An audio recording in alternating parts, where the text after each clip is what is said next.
तो भाई secret invasion के साथ मार्वल शोज फाइनली स्टार्ट हो चुके हैं, बट किसी भी एंगल से भाई ये मार्वल शो लगा ही नहीं। लाइक स्टार्ट से ये आपको एक ऐसा हेविली ग्राउंडेड और डार्क वाइब्स देते हैं ना, आप एक अलग ही जोन में चले जाओगे। वो इंटेंसिटी, वॉर का माहौल आपको बहुत ही अच्छी तरह से फील होगा। लाइक ऑनेस्टली अभी तक के सारे सीरीज ओपनर्स में से इसका पहला episode one of the most shocking and impactful था। सो बिना और कुछ बोले सीधा एपिसोड पे बात करते हैं। तो भाई पहले एपिसोड का नाम है रेजरेक्शन, जो कि प्रेजेंट डे मॉस्को में हमारे एवरेट रॉस और सीक्रेट एजेंट प्रेस्कोड के साथ स्टार्ट होता है। और प्रेस्कोड भाई बहुत ही पहुंची हुई चीज है। लाइक करेंटली भाई ये जो स्क्रल्स का इन्वेजन चल रहा है ना, तो प्रेस्कोड उसका ब्रेकडाउन कर रहे हैं। लाइक बेसिकली स्क्रल्स की एक्टिविटीज और प्लान्स पे उसकी बहुत सालों से नजर है। सो वो कहता है कि भाई हमारे निक फ्यूरी ने स्क्रल्स को एक न्यू होम प्लैनेट देने का प्रॉमिस किया था, बट वो प्रॉमिस अभी तक पूरा नहीं हो पाया। सो भाई अर्थ पे जो स्क्रल्स इतने दिनों से रह रहे हैं, उनमें एक रेबल ग्रुप जागा है जो कि अर्थ को ही अपना घर बनाना चाहते हैं,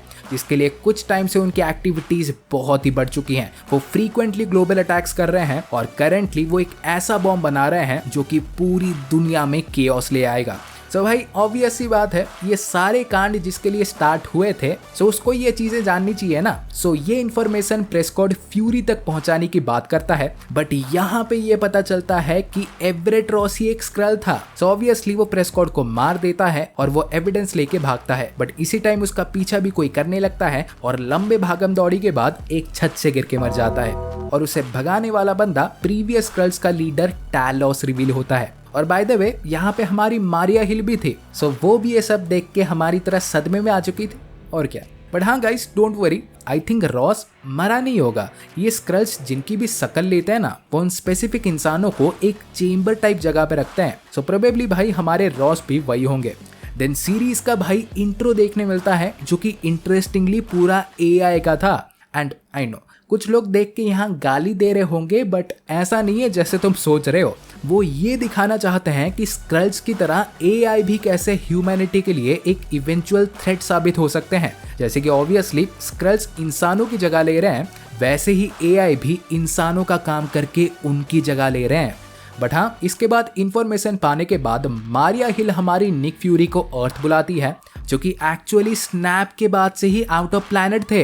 लाइक एक्चुअली में जो मुझे लगता है कि शायद गवर्नमेंट ने ही फ्यूरी को सेबर नाम का अभी तक का सबसे एडवांस्ड स्पेस स्टेशन बनाने का काम दिया था। इसको बाय द वे हमने मार्वल्स के ट्रेलर में भी देखा था, आपको याद हो तो।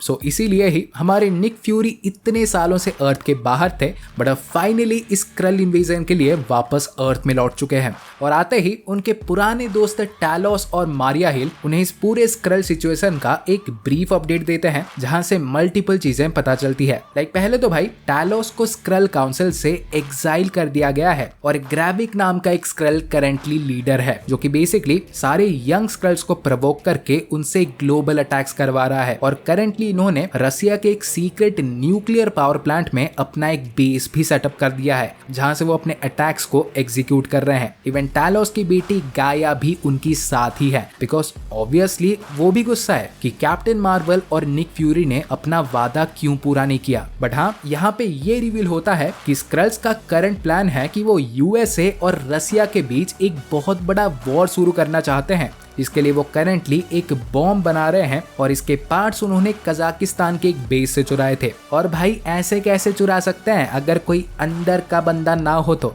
डेफिनेटली मल्टीपल गवर्नमेंट्स में इनके बंदे हैं, और अगर भाई इसमें वो सक्सेसफुल हो गए तो दुनिया से ह्यूमंस का नामो निशान ही मिट जाएगा। सो ऑफ कोर्स भाई ये सुन के तो कोई भी भड़क जाएगा। सो ये सुन के फ्यूरी हमारे अंधेरी रात में मॉस्को की सड़कों में नाइट वॉक के लिए निकल जाते हैं। बट भाई इसी टाइम पे अचानक से दो मुस्टंडे आके उन्हें टोपी पहना के उठा लेते हैं, जिन्हें एक्चुअली में भाई हमारे निक फ्यूरी की ही पुरानी दोस्त M16 एजेंट सोनिया फैल्सवर्थ ने भेजा था निक फ्यूरी को उसके पास लाने के लिए। लाइक ऑब्वियसली भाई फ्यूरी चाहे हमारे थोड़े बूढ़े क्यों ना हो गए हो, बट स्टिल ऐसे लेवल का बंदा जब अर्थ में इतने दिनों बाद आता है ना, तो लोगों तक खबरें पहुंच जाती है दूर दूर तक। बिकॉज एग्जैक्टली जैसे यहाँ खबर पहुंची, उस तरफ व्हाइट हाउस में भी प्रेसिडेंट के राइट हैंड मैन हमारे जेम्स रोड्स को भी खबर पहुंच चुकी थी कि Nick Fury saber space station से निकल चुके हैं।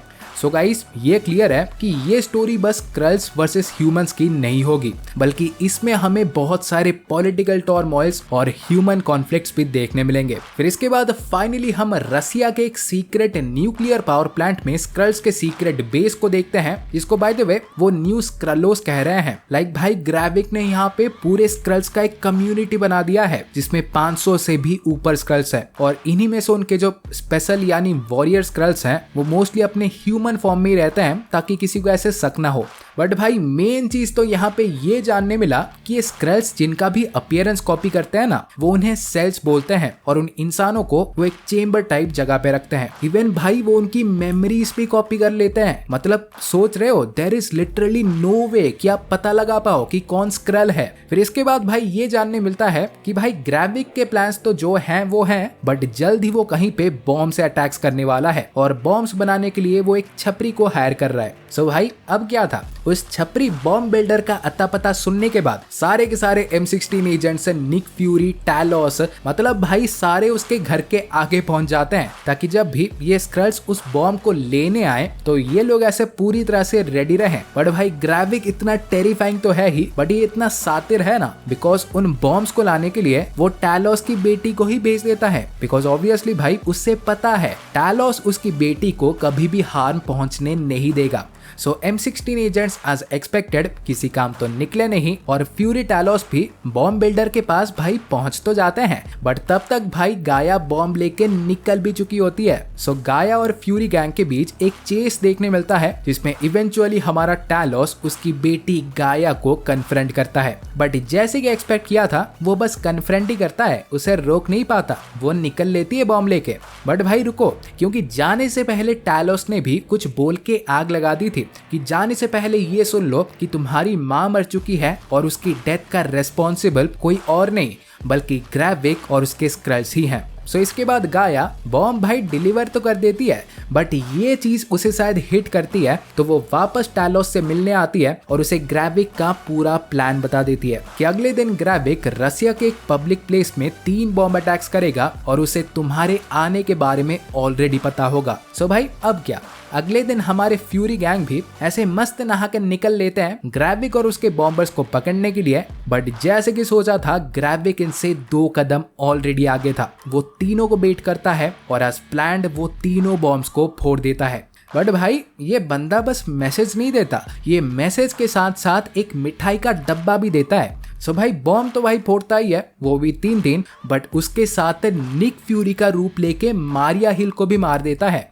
और भाई ये इतना सैड इसलिए था ना क्योंकि वो जब मरी उससे यही लगा कि निक फ्यूरी ने ही उसे मारा है। सो भाई सोचो ये पर्टिकुलर चीज निक फ्यूरी को कितना डिस्ट्रॉय कर देगी मेंटली। मैं बोल रहा हूँ ना, ये ग्रेविक बंदा भाई माइंड गेम्स खेलता है और अगर आगे के भी एपिसोड्स में उसे ऐसे ही हैंडल किया गया तो भाई डेफिनेटली ये मेरा one of the most favourite antagonist बन जाएगा। सो हाँ गाइस, आज के लिए बस इतना ही था और सीक्रेट इन्वेजन के पहले एपिसोड के बारे में आपके थॉट्स क्या हैं मुझे डेफिनेटली बताएं, और ऐसे ही अमेजिंग वीडियोस और मार्वल और डीसी के लेटेस्ट अपडेट्स और न्यूज के लिए चैनल को सब्सक्राइब कर दें और मैं आपसे मिलूंगा अगले वीडियो में। सो गाइस तब तक बाय और टेक केयर।